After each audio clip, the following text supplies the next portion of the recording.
Buenas tardes. Les habla Carlos Carrión Crespo. Yo soy especialista en servicios públicos en el Departamento de Políticas Sectoriales de la Organización Internacional del Trabajo en Ginebra. Es un placer para mí estar con ustedes hoy en ocasión del centenario de la Confederación de Funcionarios del Estado de Uruguay. Felicito a todos y todas en esta ocasión tan especial. Hoy les vengo a hablar sobre los principios establecidos en la OIT sobre las relaciones del trabajo en el servicio público. En primer lugar, debemos hablar del principio cardinal que es la libertad sindical. Ya en 1948, la OIT adoptó el Convenio sobre Libertad Sindical número 87. Este convenio le garantiza a todos los empleados, todos los trabajadores, perdón, sin distinción, el derecho a participar en organizaciones de trabajadores sin restricción ni autorización por parte de las autoridades públicas. Estas autoridades deben abstenerse de intervenir en el funcionamiento de las organizaciones. Poco después de adoptar el convenio 87, en 1949, se adoptó el convenio 98 sobre protección a la libertad sindical y al derecho de negociación colectiva. Este convenio aplicaba a todos los empleados públicos, excepto a los funcionarios a cargo de la administración del Estado. O dicho de otra manera, a los trabajadores que estuvieran ejerciendo la autoridad en nombre del Estado. Now, ¿cuáles son esos? Los trabajadores que están a cargo de la administración del Estado son aquellos que trabajan en los ministerios o aquellos que ejecutan las políticas públicas. Por ejemplo, un trabajador o una trabajadora de un hospital está rindiendo un servicio a nombre del Estado. No están ejerciendo la autoridad a nombre del Estado. Lo mismo podemos decir de los docentes, de los trabajadores de apoyo a la educación, de los de suministro de agua, de suministro de electricidad, etc. A todos estos trabajadores les va a aplicar el convenio 98 que garantiza el pleno ejercicio de la negociación colectiva, además de los derechos que ya mencioné sobre el convenio 87. En América Latina ya ese derecho a los que le llamaban obreros al servicio del Estado se les reconocía. Por ejemplo, en Venezuela, en República Dominicana, habían leyes que mencionaban a los obreros al servicio del Estado como titulares del derecho de negociación colectiva. Ahora bien, después de esa época, empezó a expandirse la actividad del Estado y la cantidad de funcionarios que estaban desprovistos de las garantías del convenio 98 era sustancial. Y en muchos países empezaron a reconocerle derecho a estos funcionarios a cargo de la administración del Estado, derechos de consulta y de participación en la determinación de sus condiciones de trabajo. Así que en 1963 ya la OIT empezó a estudiar la posibilidad de garantizar para estos trabajadores alguna forma de participación en la determinación de sus condiciones de trabajo. 15 años después, en 1978, se adoptó el Convenio sobre Relaciones del Trabajo en la Función Pública. Convenio número 151.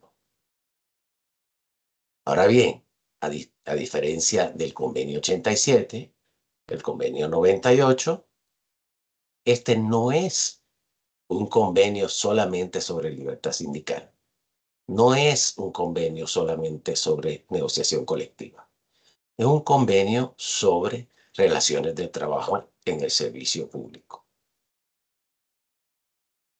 Este convenio, para poder garantizar la amplia gama de derechos que se comprende dentro de la relación del trabajo en el servicio público, incluye 5 garantías diferentes. La primera es la libertad sindical. La segunda es las facilidades a darse a las organizaciones de servidores públicos. La tercera es la participación en la determinación de las condiciones de trabajo por parte de las organizaciones de servidores públicos. La cuarta garantía es la garantía de la resolución de conflictos resultantes de esta determinación de las condiciones de trabajo en el servicio público. Y la quinta, que en algunos casos podría considerarse la primera, son los derechos civiles y políticos de los funcionarios públicos. Empecemos por el primero. La garantía de libertad sindical. Esta garantía es idéntica a la que se contiene dentro del Convenio 87. Garantiza el derecho de todo empleado público a participar de las organizaciones de servidores públicos. Le prohíbe al Estado interferir en el derecho individual de pertenecer o no a una organización de servidores públicos. Pero además le prohíbe al Estado interferir en las actividades de las organizaciones. Y eso incluye respetar la independencia de estas organizaciones. Eso quiere decir que el gobierno se debe abstener de determinar la forma de operar de estas organizaciones o de influir en sus actividades, ya sea imponiéndole un liderato sindical particular o unas reglas de operación, de manera que la organización no responda al Estado que emplea a sus miembros. Segundo, la garantía a las facilidades para las organizaciones de servidores públicos. Las organizaciones deben tener el derecho de tener las facilidades que sean necesarias para su operación eficaz. Pero a la misma vez, y en esto vamos a empezar a ver el procedimiento del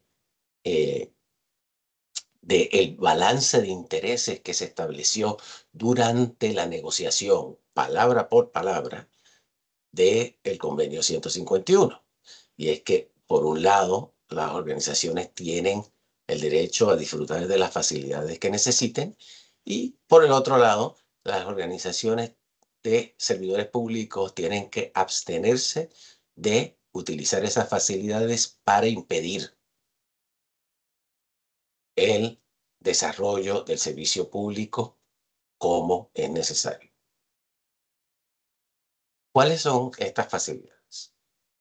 Las facilidades incluyen la transportación, la comunicación, el tiempo que necesiten los funcionarios que son miembros de la directiva o de representantes sindicales para ejercer sus funciones. Pero el convenio no dice cuáles son estas facilidades. Estas facilidades deben ser objeto de consulta y deben ser determinadas en conjunto por las partes. En mi experiencia, cuáles sean esas facilidades depende del carácter de la organización de que se trate o incluso del tamaño de esa organización. Porque en el caso de una organización que representa a trabajadores que están todos en el mismo lugar, van a depender más de la comunicación escrita, de los tablones de aviso, del uso del teléfono, que una organización de servidores públicos que trabaja en una universidad o en sistema educativo que está distribuido a través de todo el territorio nacional. En ese caso, vamos a ver que la transportación y la comunicación electrónica es más importante. Hemos visto casos, por ejemplo, donde hay convenios colectivos que establecen el uso de una sala de reuniones. Incluso he visto un caso donde se estableció hasta el hecho de que iba a tener un baño la oficina del sindicato. Pero hay otros donde se le garantiza una cantidad de tiempo a los representantes sindicales para que puedan viajar por todo el territorio nacional. O incluso que estos funcionarios no estén ejerciendo sus funciones durante el tiempo que ejercen su mandato. Debo aclarar que el convenio 151 cubre a todos los empleados públicos, aunque estén cubiertos por el convenio 98. Eso quiere decir que estas facilidades se le van a extender no solo a los empleados que están en la administración del Estado, sino también a los empleados que trabajan en las corporaciones públicas, en el suministro de agua, en el servicio de salud, etc. Ahora bien, el derecho a participar en la determinación de las condiciones de trabajo, que es la próxima garantía de las que le voy a hablar, esa indica que se le va a garantizar a las organizaciones de empleado público el derecho a participar en la determinación de condiciones de trabajo, ya sea mediante la negociación o mediante otros métodos que le permitan la participación en la determinación de condiciones de trabajo. Eso significa que es un proceso distinto al del convenio 98. Aquellos funcionarios que no ejercen la autoridad a nombre del Estado, esos trabajadores públicos, repito, estamos hablando de los maestros, de las enfermeras, los enfermeros, los trabajadores de la salud, suministro de agua, suministro de electricidad, esos van a estar cubiertos por el convenio 98 que garantiza el pleno ejercicio de la negociación colectiva, con la consecuente expectativa de que van a tener convenios colectivos firmados. En el caso de la negociación, que está garantizada por el convenio 151, se trata de la negociación que tiene una intención de llegar a acuerdos. pero no existe el requisito de que estos acuerdos se reduzcan a un convenio colectivo. Cuando se trata entonces de la otra modalidad, que es la de cualquier otra forma de participación, la Comisión de Expertos de Aplicación de Convenios y Recomendaciones de la OIT ha determinado que se trata de una consulta. Pero esa consulta tiene que ser específica, quiere decir que debe atender los temas que plantean los trabajadores, y efectiva. Eso quiere decir que el resultado de la consulta debe reflejar el hecho de que se realizaron las consultas. ¿Por qué se hace esta distinción entre la negociación colectiva para los empleados que no están ejerciendo la autoridad a nombre del Estado y los que sí lo están? Es porque en 1978, cuando se negoció el convenio de número 151, los estados determinaban las condiciones de trabajo muchas veces mediante reglamentos, mediante órdenes ejecutivas, decretos e incluso leyes. Y eso no cambia. Todavía, después del convenio 151, se puede establecer mediante decretos, órdenes ejecutivas, etcétera, que no llevan la firma del sindicato.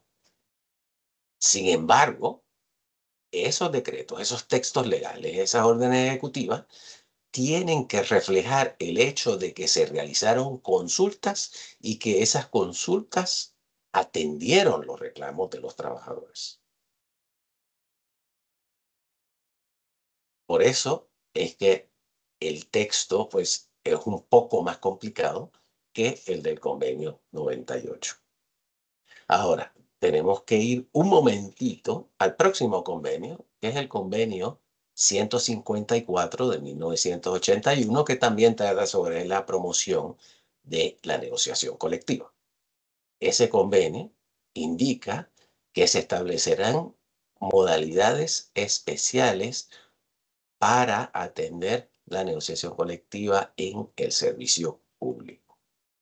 En ese caso, cuando un gobierno ratifica el convenio 154, se puede decir que se ha comprometido a trabajar las relaciones de trabajo, o sea, la determinación de las comisiones de trabajo de los empleados públicos también mediante esas modalidades especiales de la negociación colectiva, lo cual le da más fuerza. El próximo tema, la próxima garantía que ofrece el convenio 151 es la resolución de los conflictos que surjan durante el proceso de determinación de las condiciones de trabajo de los empleados públicos.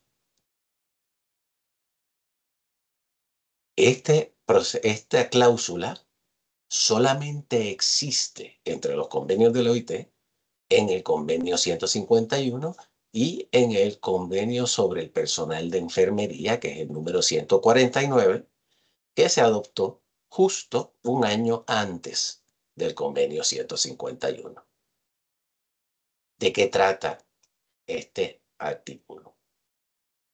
Se van a promover los mecanismos para que en caso de que en la determinación de condiciones de trabajo, ya sea en la negociación o en las consultas, si existe un tema sobre el cual no se puedan llegar a acuerdos, esto se resolverá mediante 4 mecanismos alternos. Primero, está la negociación. Si ustedes leen el artículo, la primera opción es la negociación. En segundo está la mediación, la conciliación, luego la mediación y finalmente, en caso de necesidad, el arbitraje. Tenemos que respetar, cuando hablamos del arbitraje, el hecho de que el arbitraje tiene que ser voluntario, tiene que ser aceptado por todas las partes. Es importante subrayar que la primera opción es la negociación. En el caso de Uruguay, establecen varios niveles de negociación: el central, el sectorial y el institucional. Cuando se trata de tratar de resolver los tranques en las negociaciones a través de la negociación, podemos ver varios ejemplos donde se puede entonces la negociación a nivel institucional referir a la negociación a nivel nacional para que haya otras partes, otras personas representando a los trabajadores y al gobierno empleador, para que con una visión más fresca, con una autoridad mayor, puedan resolver estos conflictos. En caso de que no se pueda, entonces se puede referir a una persona que facilite la discusión. Y todavía eso se considera una negociación, pero ya mediante tal vez el uso de un conciliador o de un mediador. Solo en última instancia se debe referir a una tercera parte que sea adjudicadora, porque la adjudicación, o sea, el arbitraje, es una imposición a las partes. Y no queremos las imposiciones a las partes, porque las partes van a buscar formas de cumplir con el laudo de arbitraje de la manera que más le convenga. Mientras, mediante la negociación, se puede llegar a una solución donde las partes puedan tener un interés en cumplir. Finalmente, el convenio 151 garantiza los derechos civiles y políticos de los empleados públicos. Esto no se trata sobre la huelga. Debo señalar que el convenio 151 no trata sobre el derecho a la huelga de una manera ni de otra. El derecho a la huelga es un tema que se trata a base del convenio 87. Lo que garantiza el convenio 151 son los derechos garantizados por el convenio 135 para las organizaciones de trabajadores y los derechos garantizados por la Declaración Universal de Derechos Humanos. ¿Cuáles son estos derechos? La libertad de asamblea, la libertad de expresión, la libertad contra los arrestos arbitrarios, la libertad de tener y expresar opiniones por cualquier medio, y otras libertades que son esenciales para el ejercicio de la libertad sindical. Ahora bien, esos derechos tienen una limitación. En primer lugar, estos derechos políticos y civiles que garantiza deben estar siendo ejercidos dentro del ejercicio de la libertad sindical. Por ejemplo, este artículo 9 del convenio 151 no protege a los denunciantes de corrupción, a menos de que se trate de una corrupción que atente contra la libertad sindical. En segundo lugar, estos derechos civiles y políticos están sujetos a la naturaleza de las funciones de un empleado público. Por ejemplo, si como empleado público usted tiene la obligación de guardar la confidencialidad de de toda la información que usted reciba durante el trabajo, estas garantías no se extienden a que usted pueda violar esa confidencialidad. Y también, en cuanto a la naturaleza de las funciones del empleado público, está la limitación a el trabajo que esté haciendo. Por ejemplo, si usted es un piloto de de un avión propiedad del gobierno, usted tiene que hacer su trabajo y no puede sencillamente aterrizar en medio de un vuelo oficial para asistir a una asamblea sindical o política. Esas son las limitaciones. Son 3 limitaciones específicas que contiene el convenio 151 que reflejan una vez más el balance de intereses que encontraron los empleadores, los trabajadores y los gobiernos en la negociación del convenio 151.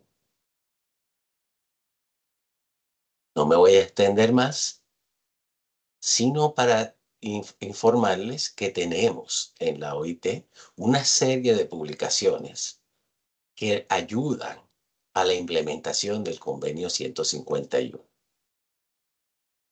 Herramientas que pueden ayudar a demostrar que la negociación colectiva en el servicio público es posible y además es constructiva. En primer lugar, hemos publicado el Manual de Negociación Colectiva y Resolución de Conflictos en el Servicio Público, que está disponible en español. En el 2015 también publicamos un suplemento a ese manual que está hecho a base de textos de convenios colectivos a través del mundo.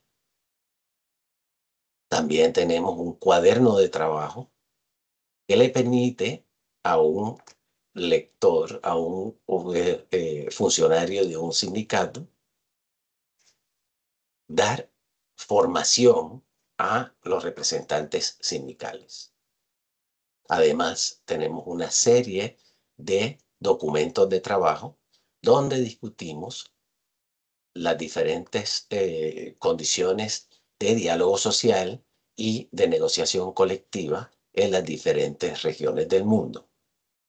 Por último, hemos publicado justo este año una serie de documentos de trabajo donde describimos las condiciones de trabajo de los empleados a nivel subnacional a través del mundo.